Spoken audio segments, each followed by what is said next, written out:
in the NFL and the MLB playoffs, and much more.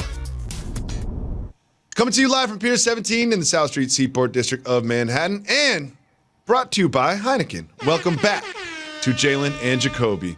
Jalen, there was a basketball game between the Warriors and the Lakers last night, and Steph Curry, he did fine. You know what I mean? He didn't play his best. He had 17 points, 6 for 17 shooting, but it was Steve Kerr, his coach, before the game who said that he is now at his peak mentally and physically. Do you think this is peak Steph Curry? I believe Steve Kerr is exactly right. Now, people sleep on the fact that he's the only unanimous MVP in the history of the NBA. Shaq is so salty about it. That has something to do with the voters, but it also has a lot to do with his productivity and how he played before Kevin Durant arrived, before Boogie Cousins arrived. Now Klay Thompson is going to miss at least half of the season.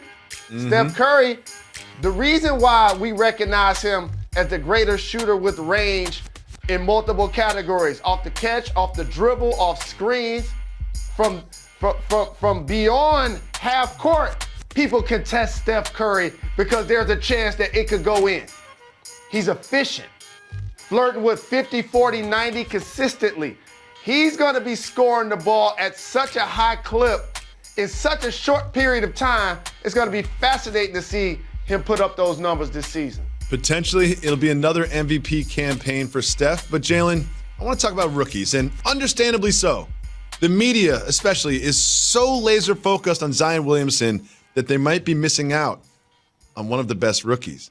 Tyler Hero of the Heat. Not only did he have 23 points last night, he had every single one of the Heat's first 14 points.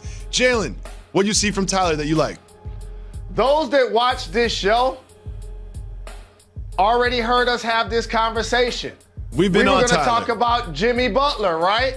And I was like, let me tell y'all something. The kid from Kentucky, Tyler Hero, let's make sure we talk about him because he can do it in all facets. He's really athletic. You see him do the dribble handoff action. He can get it off the bounce. He has a quick release. And the Miami Heat do a terrific job of player development. Yep. So they're going to maximize his potential. He has an opportunity to have an amazing season. He will be a part of the Rookie of the Year conversation. He really will, and he already has a step back of a veteran NBA player that's been around for 5 or 6 years. It's really impressive what we've seen from Hero. Remember where Hero was first celebrated on a national stage. And there's also something else I wanted to bring up. We always talk about dynamic duos in the NBA. There's so many dynamic duos out there. You know them. We've seen them. We've been talking about them all summer. But there's one that's being slept on. A newly formed dynamic duo that people don't really talk about that much, and they're about to. Luka Doncic and Kristaps Porzingis. They don't really get discussed when it comes up to dynamic duos, but they're both young and they're both so talented and they both can score from inside and outside. Look at this pick and roll from those two. Jalen, how much will we see the pick and roll from Luka and KP throughout the season?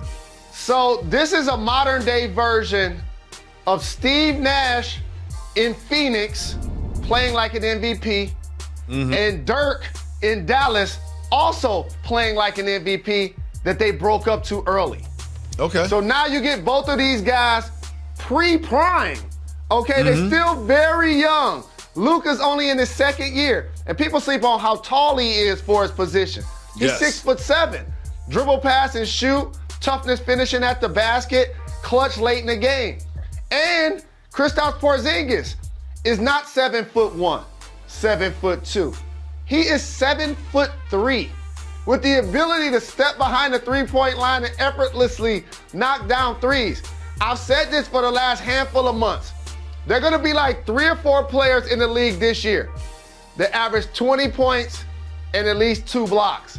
He's going to be one of them, and they are a dynamic duo. Rick Carlisle is a terrific coach. He's also going to maximize their potential. The Dallas Mavs have something special moving forward with those two players. They really, really do. I mean, it's easy. We in the media and as fans, like we have such a recency bias that we forget about just how good Kristaps Porzingis is. He can shoot 40% from 3, and he can post up, and he's a rim protector. He plays defense.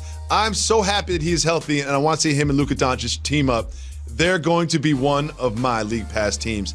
Jalen, I've also had my eye on some international basketball. Your soon-to-be adoptive brother, LaMelo Ball, has been playing pretty well while he's been overseas. In this previous game, he only had 9 points.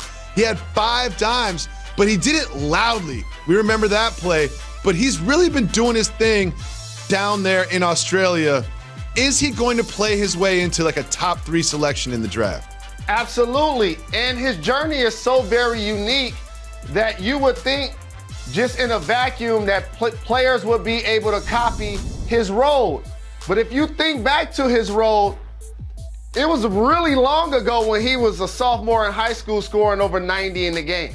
That was at least a handful of years ago. So he's been in California, he's been in Ohio, he's been overseas twice. Okay, so the infrastructure of his family dynamic allows that to happen. A dad that can travel, a brother that's in the league. So his situation now cultivated him to focus solely on being the best basketball player and maximizing his potential. So because of that, I do agree that he has what it takes to be a top pick like his brother was in the NBA think so draft. too. And I think as this season continues in Australia, you'll see him start to get talked about more, and climb in terms of draft stock.